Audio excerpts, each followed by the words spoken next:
We have disturbing new revelations this morning about lapses at the Secret Service. A congressional investigation describes an agency in crisis. It reveals a string of security incidents involving the president.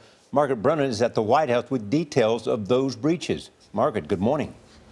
Good morning. Well, the U.S. Secret Service is an agency in crisis, hit by budget cutbacks, leadership failures, and overworked officers, according to a new report that'll be released by congressional investigators later today. And it details 143 different incidents, security breaches or attempted ones, over the past decade. It also shares some new, previously undisclosed details, including a breach last fall when a man pretending to be a member of Congress slipped backstage without being screened and then walked up and spoke with President Obama.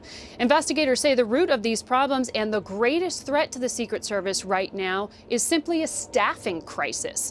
The critical report, which was obtained by CBS News, is the result of a bipartisan year-long investigation by the House Oversight Committee, and it focused on 4 significant security breaches, including a September 2014 incident when the Secret Service didn't vet armed security guards who were standing very close to the president when he visited the CDC, and a March 2015 incident in which 2 possibly drunk officers interfered with a crime scene surrounding a threatened bomb just outside these White House grounds.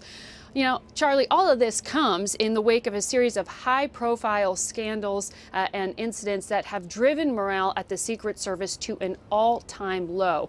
Gail, we contacted the Secret Service this morning, but so far they are not commenting on these new revelations.